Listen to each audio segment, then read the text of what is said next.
안녕하십니까. 신영일의 비즈정보 플러스입니다. 찬바람이 부는 겨울에는 감기에 걸리기 쉬운데요. 자, 오늘은 감기 예방에 효과가 있는 따뜻한 차를 소개해드리겠습니다. 먼저 유자차는 비타민C가 레몬의 3배가 들어있고 구연산 성분이 들어있어서 피로 해소에 좋다고 하고요. 생강차에는 소염 성분이 들어있어서 코와 목의 염증 완화에 도움이 된다고 합니다. 그리고 따뜻한 성질을 갖고 있는 진피차는 체온을 올려주고 혈액순환에 도움을 준다고 하니까 참고하시기 바랍니다. 그럼 오늘 순서 본격적으로 시작합니다.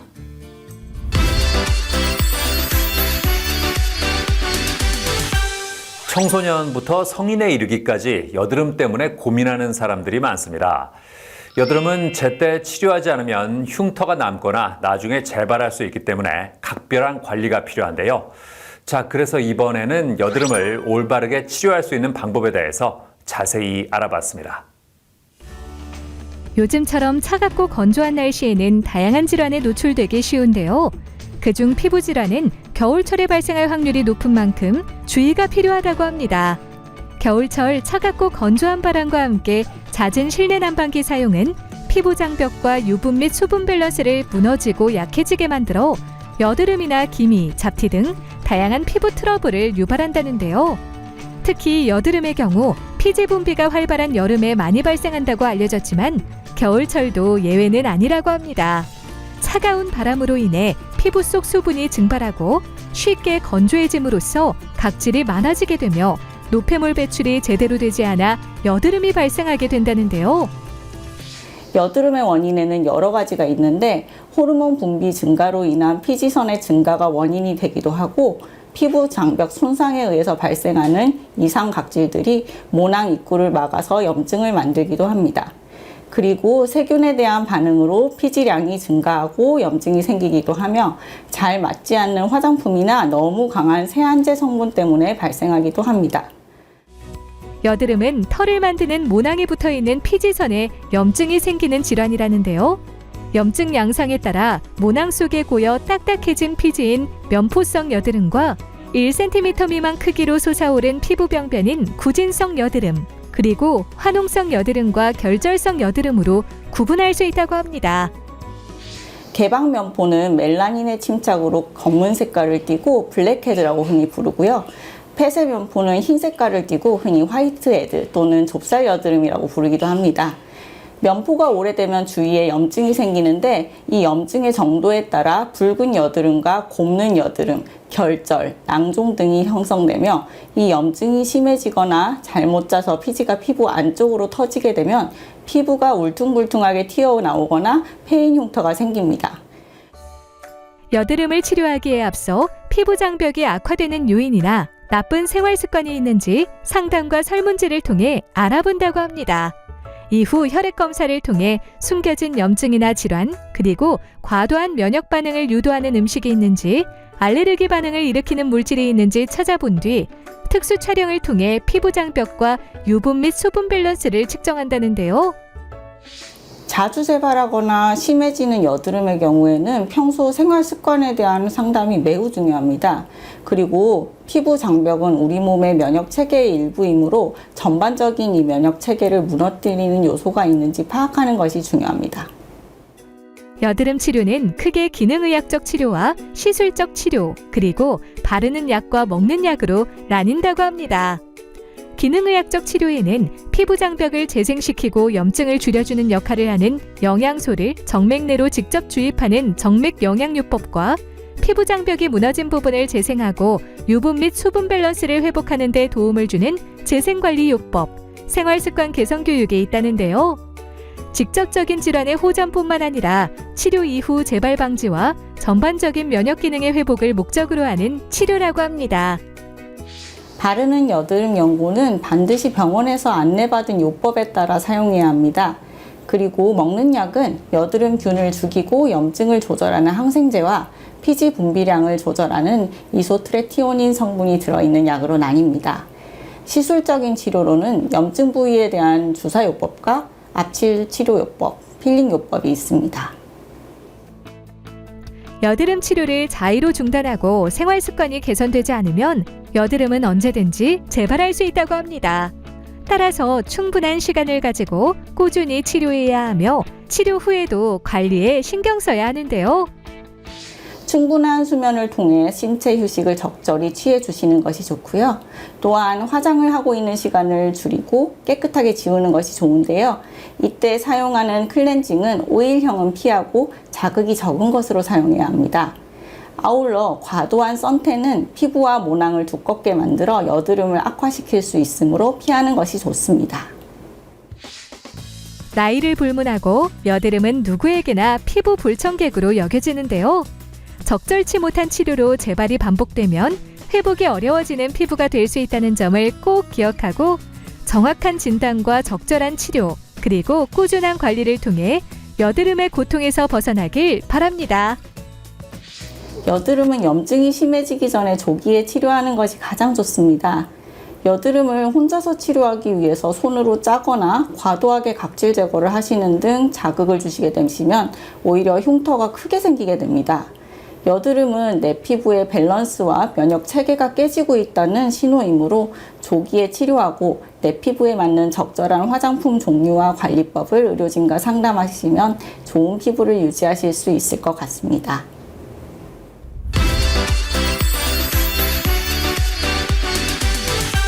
코로나19로 대면 접촉 없이 일할 수 있는 텔레마케터에 대한 관심이 커졌다고 합니다.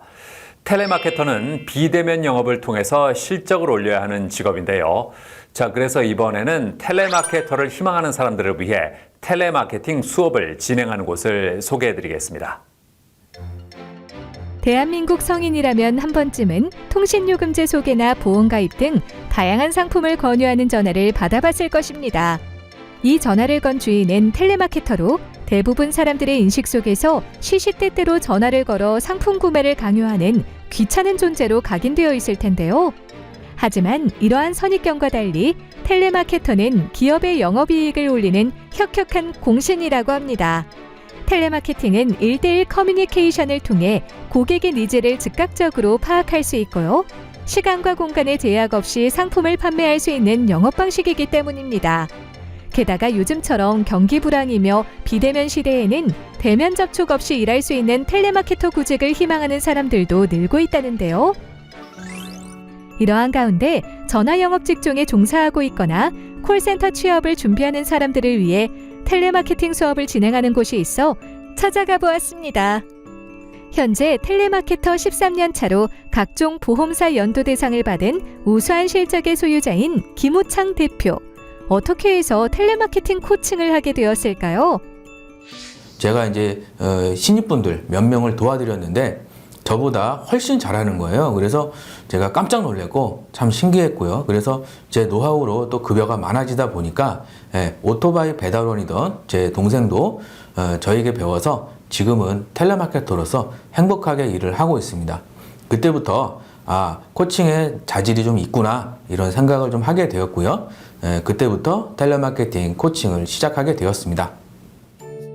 김우창 대표는 7주 과정의 텔레마케팅 수업을 진행하고 있다는데요. 자신감 회복을 위한 마인드 컨트롤 방법을 시작으로 텔레마케터로서의 스피치와 발성법, 그리고 자신이 보험사에서 연도 대상을 받을 수 있었던 비결과 텔레마케터로서 성공하더라도 꾸준히 유지해야 할 생활 습관에 대해 다루며 콜센터 경력이 없는 사람도 몇 주 만에 김우창 대표의 노하우를 습득하여 활용할 수 있도록 지도하고 있다고 합니다. 선생님께서 이제 고객들과 상담할 때 말하는 방법, 그리고 목소리, 그리고 말하는 속도, 그리고 스크립터 이렇게 1부터 100까지 다 완벽하게 코칭을 해주셨는데요. 그래서 관심 고객들도 많이 늘어나고 계약도 연달아서 막 5, 6건씩 하고 되게 성과도 많이 좋아서 같이 회사에서 일하는 영업 동료들도 좋아하시고 대표님들도 좋아하셨습니다. 앞으로도 더 열심히 해서 영업으로 이제 성공해야겠다는 그런 시너지를 많이 받고 있습니다. 매주 토요일에는 원데이 클래스로 1일 특강을 진행하며 텔레마케터 노하우를 전수하고 동영상 스트리밍 플랫폼 채널을 통해서도 꾸준히 교육을 실시하고 있다는데요. 고객들의 응대를 할 때 제가 좀 미숙했었는데 자연스럽게 좀 대화를 이끌어낼 수 있었던 것 같아요. 비대면 시대에 많은 사람이 희망하는 직업으로 떠오르는 텔레마케터. 무턱대고 도전하기보다는 체계적인 텔레마케팅 수업을 통해 성공적인 영업 활동을 전개해 나가보는 건 어떨까요?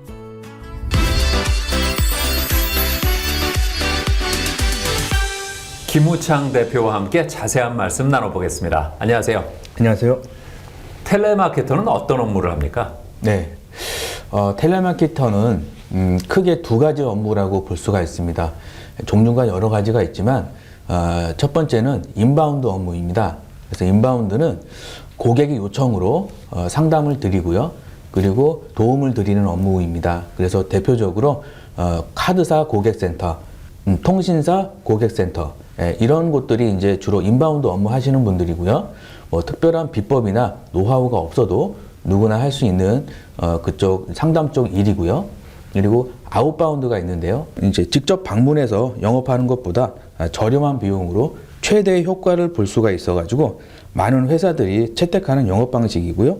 예를 들어서 보험사와 카드사가 제휴를 맺어가지고 마케팅 동의하신 분들에게만 전화를 드려서 어떤 혜택이나 안내를 하는 업무이고요.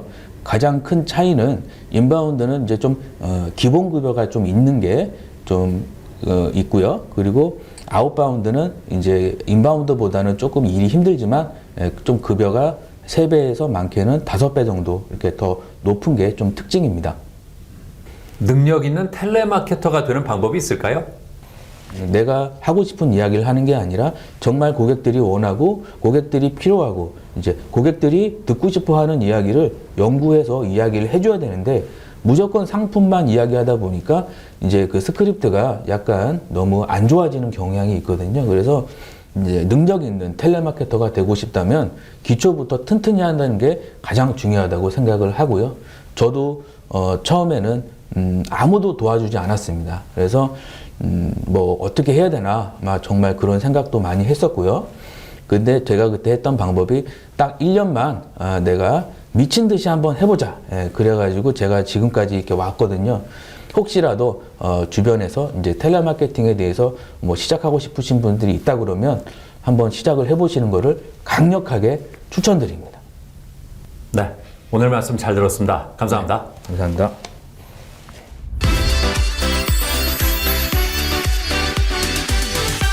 한 번쯤 들어본 적은 있지만 왜 생기는지 잘 모르는 증상이 바로 이석증이라고 합니다.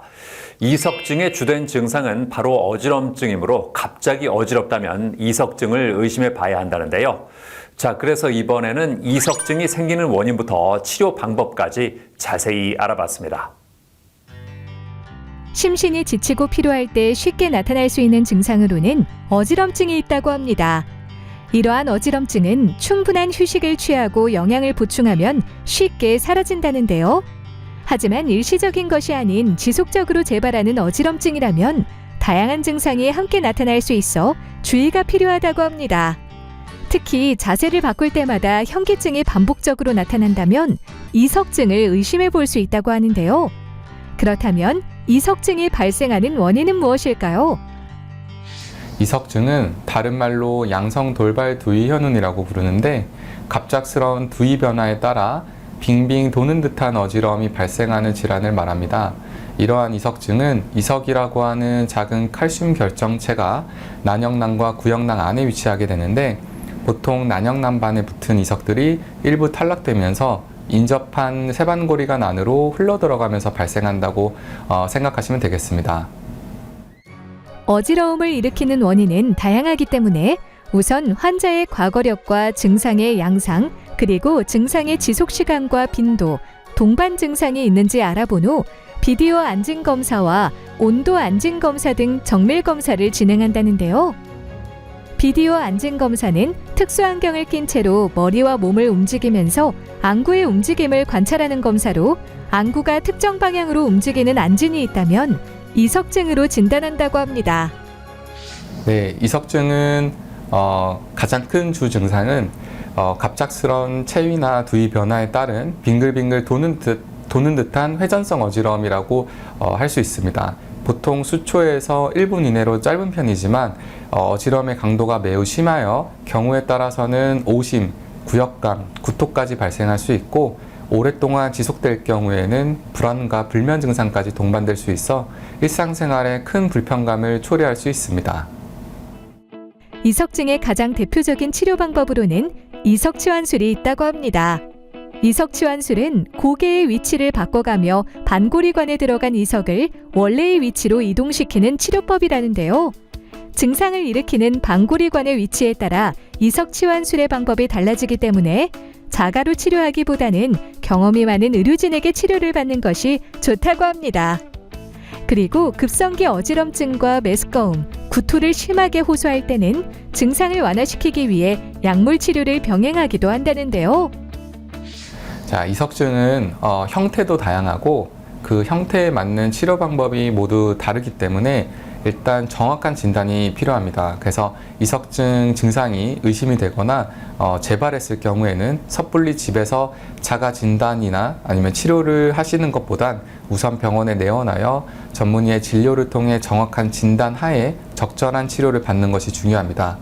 이석증은 보통 이석치환술이라고 하는 일종의 물리치료를 통해서 치료되는 경우가 많은데 한 번에 치료되는 경우도 있지만 반복적인 시행이 필요한 경우가 있기 때문에 치료 도중에도 호전이 되었다고 방심하지 마시고 완전히 좋아질 때까지는 전문의의 지시를 따르는 것이 좋겠습니다.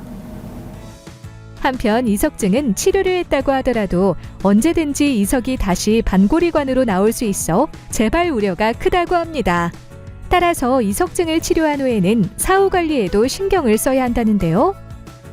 네, 이석증을 치료한 후에는 힘들다고 바로 누워있거나 기대어 있는 것보다는 가급적이면 수시간 동안엔 앉아있거나 서서 생활하는 것이 도움이 되겠습니다. 그리고 과도한 머리 움직임이나 한쪽 방향으로 누워있는 자세도 피하는 것이 좋겠고 대신 약간의 걷는 운동은 평형 기능을 유지하는 데 도움이 줄 수 있기 때문에 하시는 것이 좋겠습니다. 이후에도 잔잔한 어지러움이 계속 남는 경우에는 아직 치료되지 않은 이석증이 남아있는지 꼭 확인하는 게 필요하고 그러지 않은 경우에는 집에서 할 수 있는 자가 운동 방법이나 약물 치료 그리고 상담을 통하여 완전히 증상이 나을 때까지 경과 관찰하는 것이 필요하겠습니다. 이석증 관리에 도움이 되는 자가운동 요법, 집에서 누구나 손쉽게 할 수 있다는데요.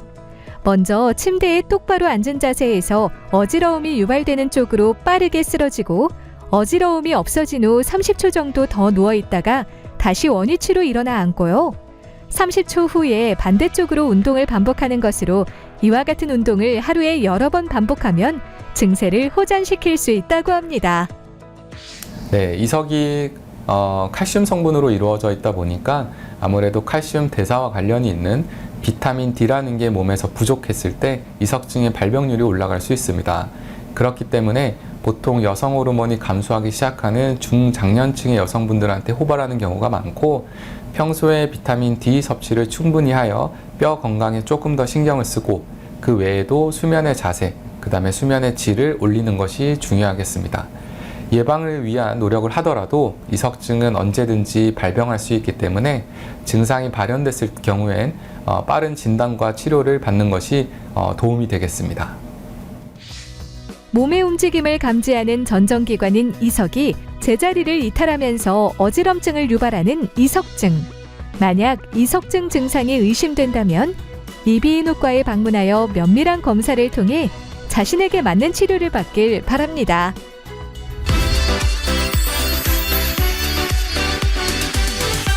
학생들 간의 실력 차이가 크게 벌어지는 대표적인 과목이 바로 수학이라고 합니다. 학년이 올라가면서 수학을 아예 포기해버리는 학생들도 많다고 하는데요. 자, 그래서 이번에는 학생들의 부족한 부분을 진단해서 1:1 과외식 맞춤 수업을 진행하는 수학학원을 소개해드리겠습니다. 우리나라 국민이라면 누구나 12년에 걸쳐 의무교육을 받게 되죠. 그 기간 동안 학생들이 유독 어려워하는 과목이 수학이라고 합니다. 수학이라는 과목 특성상 제대로 된 개념 이해가 먼저 이뤄지지 않으면 시간이 흐를수록 심화하는 내용을 따라가기 어렵다는데요. 따라서 이러한 특성을 알지 못한 채 학습을 강행하다 보면 수학 실력이 늘지 않는 것은 물론이고 거부감만 커지게 되어 수학을 포기하게 된다고 합니다. 하지만 수학은 대학 입시를 위해 반드시 필요한 과목이며 장기적으로 사고력과 논리력을 높이기 위해서는 꼭 배워야 한다는데요. 서울에 위치한 한 수학학원. 학생들이 공부하는 데 조력자로서 해야 할 역할을 충실히 수행하고 있다는데요. 특히 강의력으로 압도하는 실력과 인성을 겸비한 선생님들로 구성됐다는 점이 특징이며 최소 10년 이상의 강의 경력을 갖추고 학생들을 아끼면서도 학습 관리는 빈틈없이 꼼꼼히 한다고 합니다. 저희 수업은 학생 개개인의 학습 상태와 학습 성향에 맞춰 학습 목표와 강의 계획이 개별적으로 구성되게 됩니다. 예민한 시기에 학생들 바로 옆에서 수업을 진행하면서 그날그날의 문제 푸는 호흡, 이해도, 문제 소화량 등을 선생님들은 면밀히 관찰하고 바로 수업에 피드백을 주는 소통형의 수업을 진행하기 때문에 학생들의 잠재력을 캐치할 수 있게 됩니다. 따라서 수학뿐만이 아니라 전 교과적으로 멘토링까지 하면서 보다 효율적으로 공부할 수 있도록 도움을 주고 있습니다. 담임 선생님이 항상 상주하는 교실에서 수업이 진행되며 매일 테스트를 볼 수 있는 테스트실이 있다고 합니다. 그리고 초등학생과 중학생, 고등학생을 대상으로 수학 교육을 제공하고 있다는데요. 학교별 기출문제와 유사 변형 문제 및 선생님들의 전략과 노하우가 담긴 자체 교재를 사용하여 대비하게 됩니다. 대치동에서 10년 이상 경력이 있는 선생님들이 내신 수학과 수능 수학을 구분하여 지도하며 학부모님과 학생들과의 충분한 상담 과정을 거쳐 학생들이 수포자가 되지 않도록 대학 진학을 목표로 개인별 맞춤 관리를 하고 있습니다. 특수목적 학교와 같이 특별한 교육이 필요한 학생들에게 맞춤형 교육을 한다는 이곳. 초등과정부터 학생의 효과적인 수업을 위해 학원과 선생님들이 질 좋은 자료를 연구하여 만들고 학생들에게 도움이 되는 수업 자료를 제공하는 1:1 개별 수업 시스템을 선보이고 있다는데요. 학생이 부족한 부분과 필요한 부분을 정확하게 진단해 학생의 커리큘럼을 만들어주고 수업을 마친 후 피드백을 통해 중간 결과를 지속적으로 확인한다고 합니다. 선생님들이 어려운 난이도의 문제도 쉽게 풀이해 주시고 그 문제에 대한 개념도 머릿속에 쏙쏙 박히게 설명해 주셔서 좋은 것 같습니다. 아무리 시간을 쏟아도 수학 성적이 오르지 않아 걱정이라면 학생에게 부족한 부분이 무엇인지 진단한 후 1:1 맞춤 수업을 진행하는 곳을 통해 수학에 대한 자신감을 높여보는 건 어떨까요?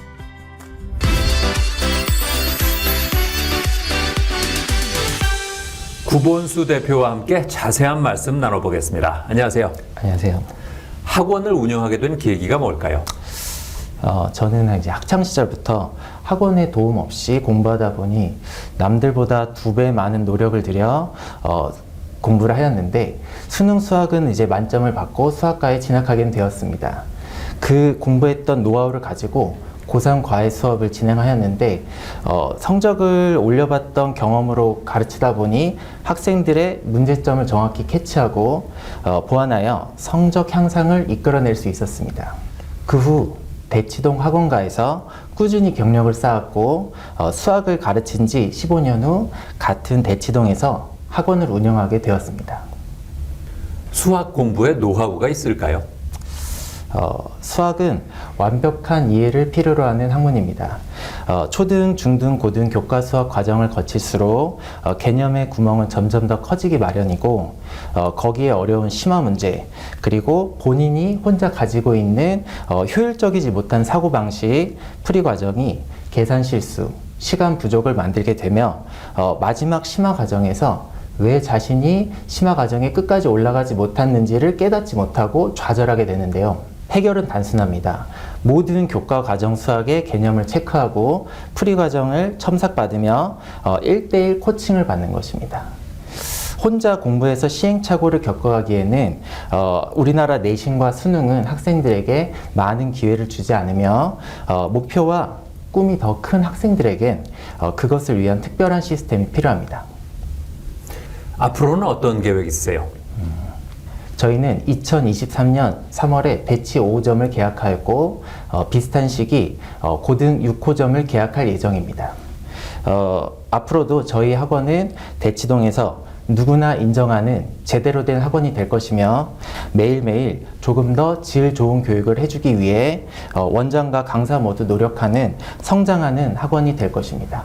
네, 오늘 말씀 잘 들었습니다. 감사합니다. 감사합니다.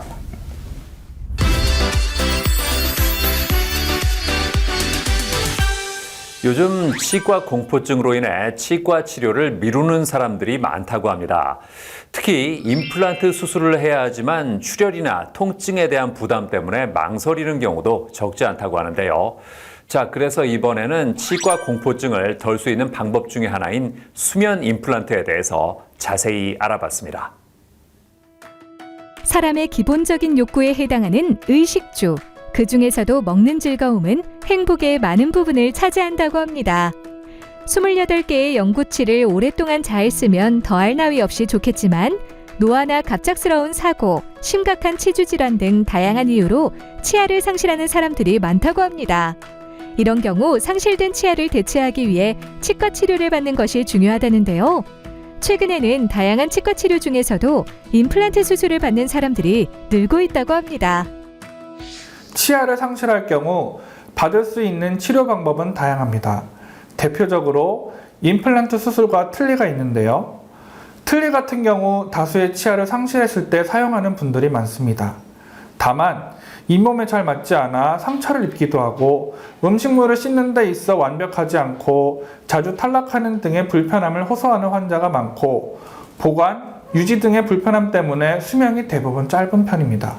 하지만 임플란트는 자연 치아와 거의 흡사한 심미성 및 기능성을 가진 인공 치아를 식립하는 치과 치료로 유지 및 관리도 자연 치아의 것과 비슷하기 때문에 수명도 타 보철물과 달리 긴 편입니다.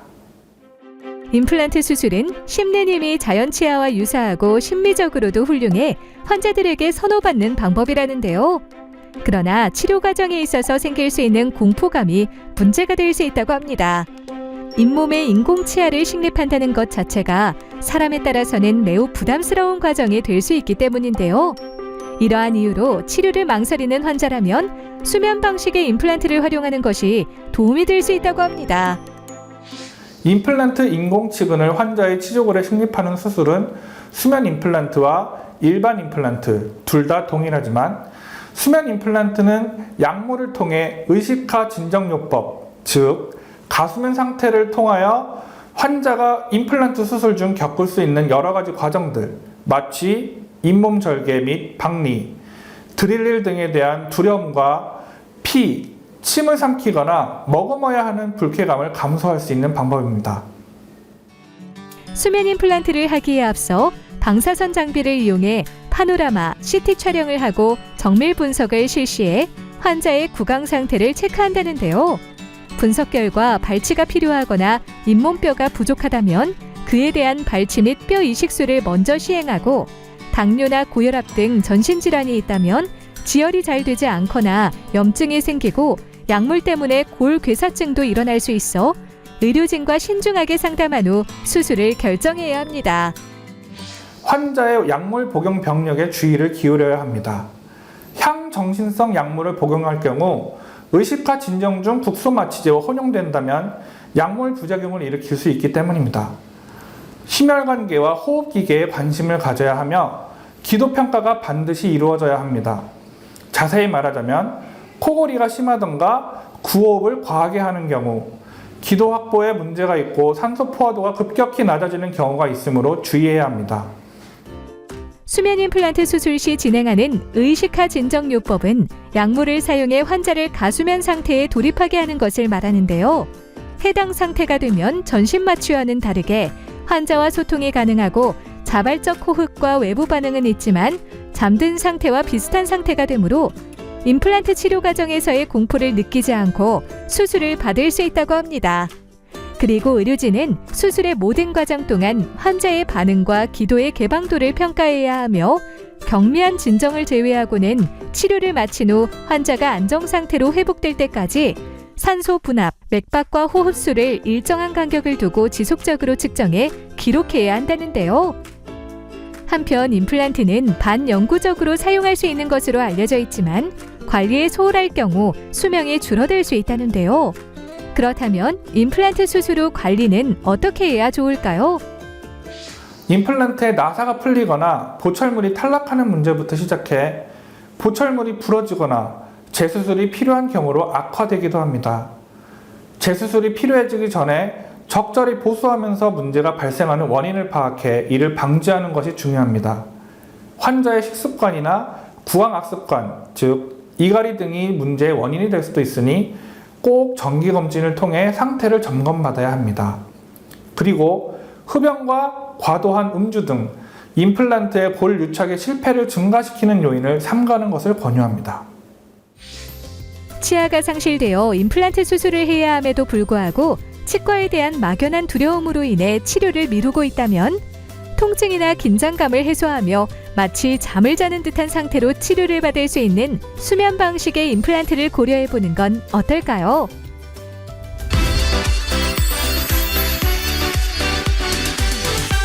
코로나19는 사회 각 분야의 변화를 가져왔고 의료 분야도 예외가 아닙니다. 대면 진료를 보완할 수 있는 비대면 진료가 등장했는데요.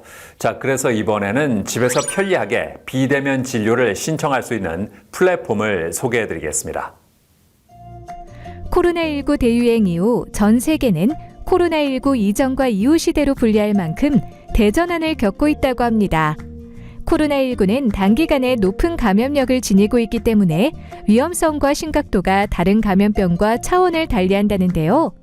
그렇기 때문에 전 세계는 코로나19 이후의 시대를 포스트 코로나 시대로 명명하고 있으며 포스트 코로나 시대에서는 각 사회 분야의 비대면 기술과 서비스가 확대되고 있다고 합니다.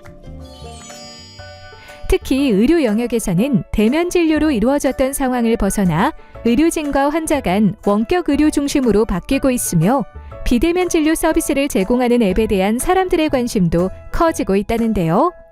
이러한 가운데 병원과 환자 모두의 편의성을 위해 비대면 진료 플랫폼을 개발한 곳이 있다고 해 찾아가 보았습니다. 네, 저희 회사는 현재 세계적인 추세인 디지털 헬스케어로 급변하는 의료 환경 속에서 의료 시스템의 안정과 환자의 안전을 최고의 가치로 추구합니다. 환자에게 확장된 의료 서비스를 제공하기 위해 의료계가 함께하는 비대면 시스템 플랫폼을 구축했으며 우수한 의료 시스템과 의료계 의학계의 수고를 보고하며 모든 국민이 보다 나은 생활 건강 관리를 할 수 있는 미래를 만들기 위해 노력하고 있습니다. 비대면 진료는 선진국에선 예전부터 시행하고 있는 의료 시스템의 한 축으로서 코로나19로 인해 국내에서도 그 필요성이 높아져 현재는 한시적 허용으로 진행되고 있는데요. 비대면 진료가 국민의 건강과 직접적 관련이 있는 분야이기에 보다 철저하게 관련 의료계와 의학계가 중심이 되어 국내 의료 시스템에 부합되는 비대면 진료 시스템이 정착되어야 한다고 생각한 이곳. 이에 환자와 의료진을 연결해주는 비대면 진료 플랫폼을 개발했다고 하는데요. 이용 방법도 간단하다고 합니다. 우선 가입을 한 후 환자가 주로 이용하는 병원에 비치된 QR코드를 촬영하거나 검색창에 병원을 검색해 주치의를 등록하고요. 진료 예약 페이지에서 자신의 증상과 인적사항을 기입하고 진료 예약 버튼을 클릭해 신청하면 된다고 합니다. 해당 병원에서는 비대면 진료 서비스 웹사이트에서 접수를 진행하는데요. 당일 예약 관리 페이지에서 환자의 신청 상황을 확인할 수 있고요. 예약 확인 창에서 진료 시간을 입력해 저장하면 환자의 앱에 예약 확정 알림이 전송된다는데요. 이때 병원과 환자는 앱과 웹사이트 내 채팅창에서 예약 변경이나 취소 등 서로 소통할 수 있다고 합니다. 그리고 유선으로 진료를 마친 뒤 등록된 카드로 결제가 처리되면 병원은 처방전을 업로드할 수 있다는데요. 병원에서 처방을 완료하면 환자는 처방전 확인 알림을 받게 되고 환자가 지정한 약국으로 처방전 정보를 보낼 수 있다고 합니다. 환자의 안정성 확보를 위해 환자는 본인의 의료 기록이 있는 EMR 차트가 있는 환자의 상태를 가장 잘 아는 의료진에게 비대면 진료를 받는 시스템을 원칙으로 하고 있습니다. 그리고 의료기관과 주변 약국을 연결하여 대체 조제 또는 조제 불가와 같은 환자의 불편함을 해결하고자 했으며 아울러 다양한 콘텐츠 제공으로 환자의 생활 건강 관리에 편리성을 제공하고자 합니다. 코로나19 대유행으로 인해 비대면 의료 서비스를 받는 사람들이 늘고 있다는데요. 이제는 비대면 진료 플랫폼을 통해 집에서 편안하게 진료를 받아보는 건 어떨까요?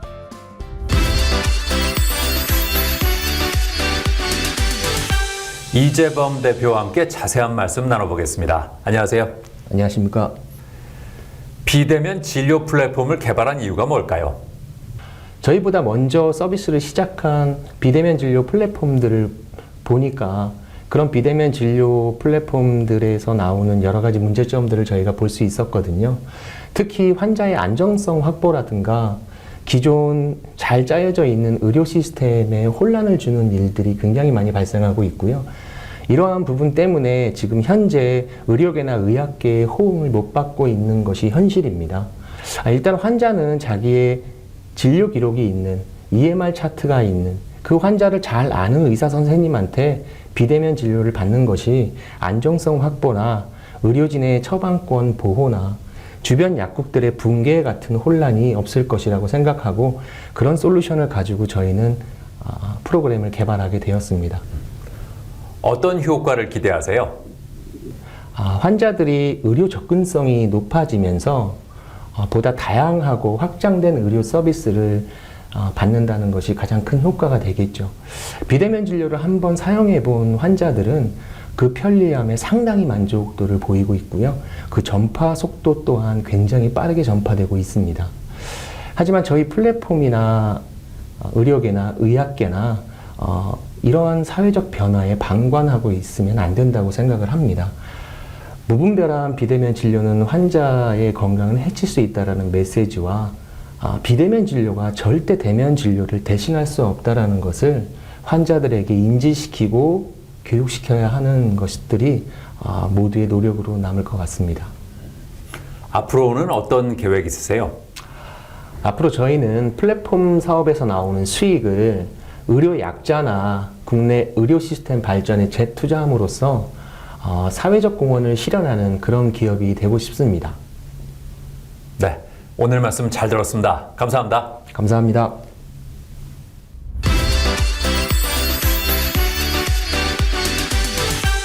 피부 노화는 자연스러운 현상이지만 나날이 늘어가는 주름은 거울 보기를 두렵게 만듭니다. 이에 따라 요즘에는 자신의 피부를 위해서 리프팅 시술을 고려하는 사람들이 많다고 하는데요.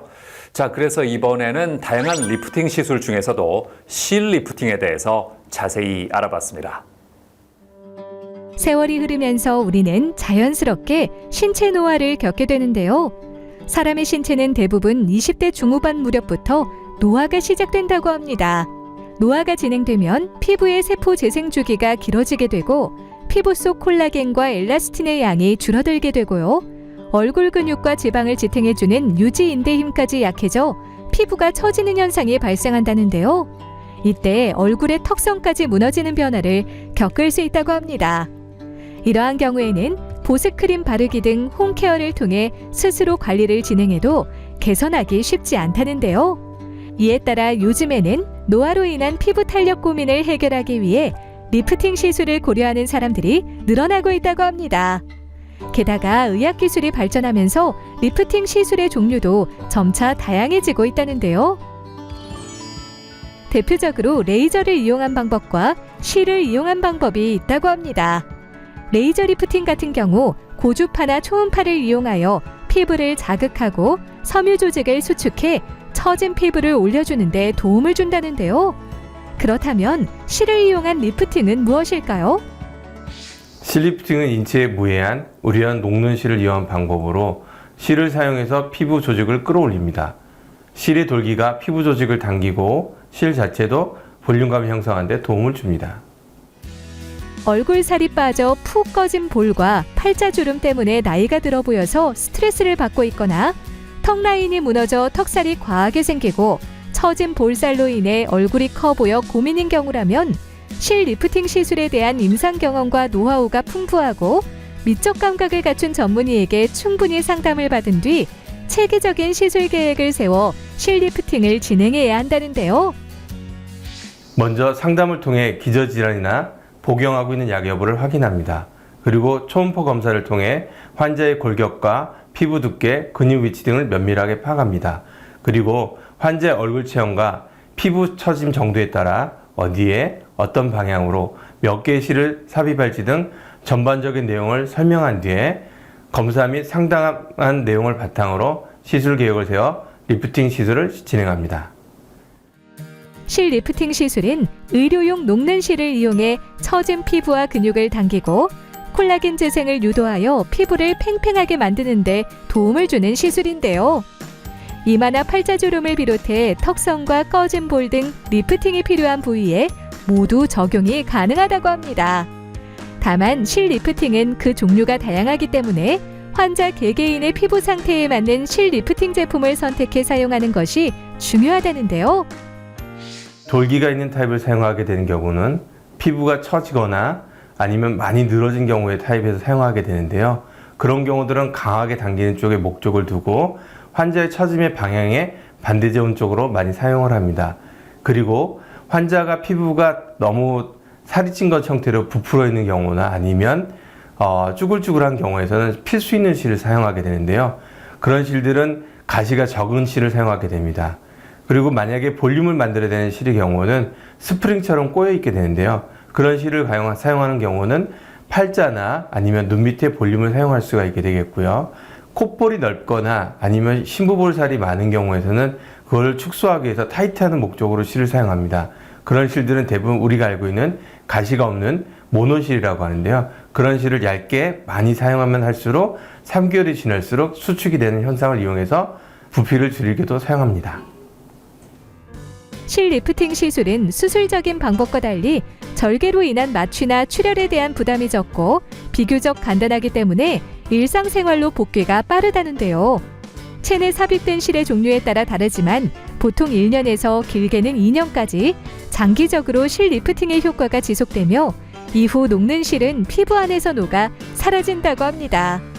그렇다면 실 리프팅 시술 시 나타날 수 있는 부작용으로는 어떤 것이 있을까요?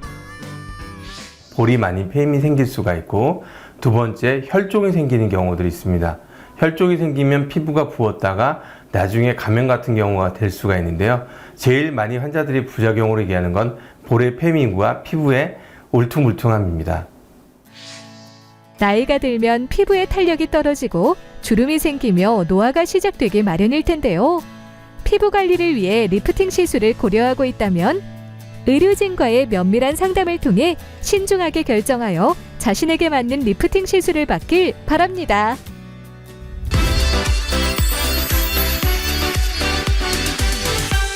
요즘 로봇 청소기를 찾는 사람들이 많다고 합니다.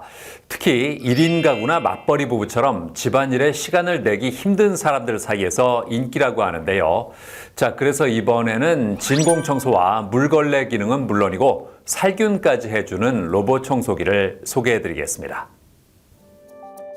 1인 가구 및 맞벌이 부부의 증가와 함께 인공지능 기술의 발달로 가전업계의 유통 판도가 변화하고 있습니다. 가전제품의 대표 아이템인 냉장고와 텔레비전, 세탁기의 변화도 변하지만 그 중에서도 청소기가 가장 변화무쌍한 아이템이라고 하는데요.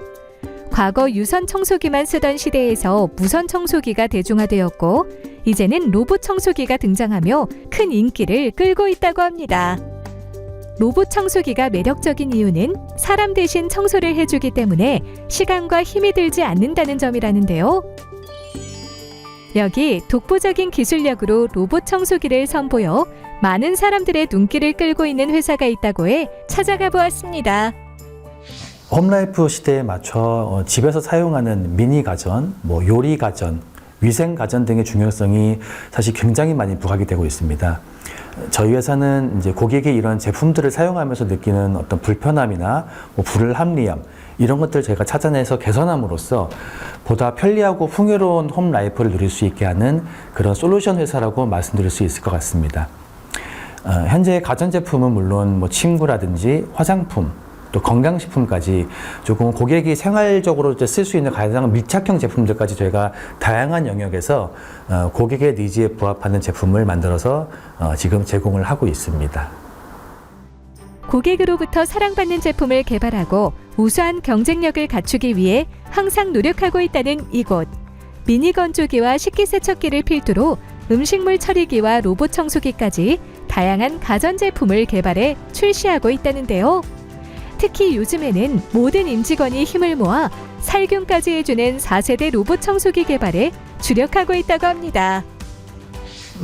먼지 흡입, 그리고 뭐 물걸레질, 또 로봇을 충전해주는 스테이징 기능까지 사실 눈에 보이는 것만 청소하는 로봇을 저희가 3세대 정도로 정의를 하게 되면 눈에 보이지 않는 것까지 깨끗하게 할 수 있는 기술을 적용하는 쪽으로 저희는 사실 방향을 좀 잡았습니다. 이른바 전해 살균 시스템을 탑재한 4세대 로봇 청소기인 셈인 것이죠. 이곳에서 선보인 로봇 청소기는 진공 청소와 물걸레 기능을 동시에 할 수 있는 편리한 제품이라고 합니다.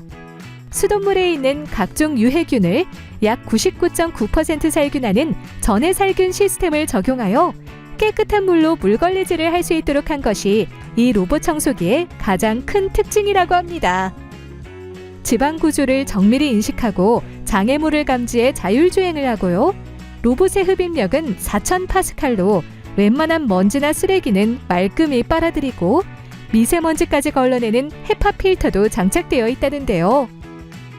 이외에도 전용 앱을 통해 청소구역과 금지구역을 설정하거나 청소시간 예약과 흡입력 및 물 분사 레벨 조정을 자유롭게 할 수 있어서 고객들의 반응이 좋다고 합니다. 1인 가구와 맞벌이 부부가 느는 요즘 집안일을 도와주는 가전제품이 인기를 끌고 있다는데요. 이제는 디자인도 깔끔하고 스마트한 기능을 탑재한 로봇 청소기를 사용해 쾌적한 실내 환경을 유지해보는 건 어떨까요?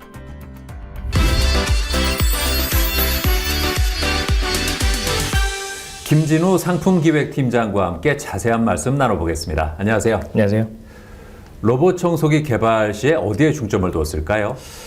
저희가 과거 80년대 초만 해도 전화 교환원이 시외 전화를 할 때면 이렇게 전화기를 일일이 돌려줬었거든요. 그런데 그것들이 이제 그 전화기의 기술 개발로 인해서 전부 대체되고 사라졌고요. 그 다음에 그런 것들로 인해서 수준이 한번 높아진 이런 상황에서는 다시는 수준이 내려가지 않는다라는 걸 또 주목했어요. 그리고 지금 보면 각 가정에서 유선 전화도 아예 쓰지 않는 집이 많거든요. 그 말은 결국 휴대폰이라는 걸로 인해서 이런 것들이 전부 대체됐다고 할 수 있죠. 우선 우리 30대의 어떤 그런 가구 중에서 50% 이상이 지금 더 맞벌이라고 해요. 그렇다고 하면 그들이 집에 돌아왔을 때 밥하고 빨래하고 뭐 청소하고 특히 청소할 때는 바닥을 닦는 것까지가 다 이제 한국 가정에서 들어가는데 이런 것들 중에서 대체 가능한 게 무엇일까? 그러면 로봇 청소가 답이지 않을까? 저는 그런 생각을 했었고요. 그래서 로봇 청소기를 선택하고 개발하게 됐습니다. 로봇 청소기에는 어떤 기능이 있습니까?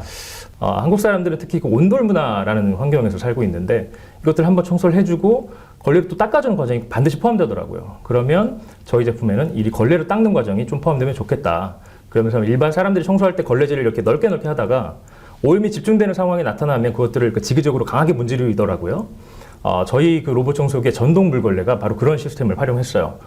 좌우로 강하게 진동되는 물걸레로 찌든 때를 좀 없앨 수 있는 그런 쪽에 집중했고요. 그 다음에 반자율주행 기술, 자동차의 반자율주행 기술로 인한 센서가 43개나 들어있고 자동으로 이 포집했던 먼지들을 스테이션에 빨아주는 기능들 뭐 이런 다양한 것들이 들어가 있습니다. 앞으로는 어떤 계획이 있으세요? 저희가 그 제품 출시 전에 좀 계획했던 대기업 수준의 어떤 품질 보증 센터 그리고 또 서비스 센터 이런 것들을 전부 구축을 해놨고요. 그리고 지금은 좀 로봇 테크놀로지에 대한 투자와 연구 개발을 하기 위해서 저희 팀원들이 좀 그 글로벌 협력업체 파견 나가 있어요. 그리고 그래서 우선은 좀 저희는 로봇 전문 브랜드로서 그 이후에 로봇 청소기를 조금 더 출시할 계획이 있고요. 향후에는 좀 더 포괄적인 의미에서 좀 저희가 위생, 환경 브랜드로 브랜드 어떤 의미를 확장하려고 지금 계획하고 있습니다. 네, 오늘 말씀 잘 들었습니다. 감사합니다. 감사합니다.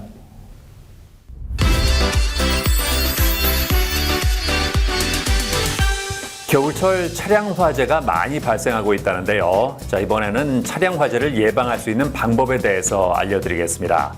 우선 평소에 냉각수나 배터리, 엔진 오일 등에 대한 점검을 꼼꼼하게 해주는 것이 좋고요. 차량 안에 가연성 물질이나 인화성 물질은 두지 않는 것이 좋겠습니다. 그리고 만약의 경우에 대비해서 차량 안에 소화기를 비치해 두는 것도 좋은 방법이라고 하니까 참고하시기 바랍니다. 저는 다음 시간에도 다양한 소식 가지고 인사드리겠습니다. 고맙습니다.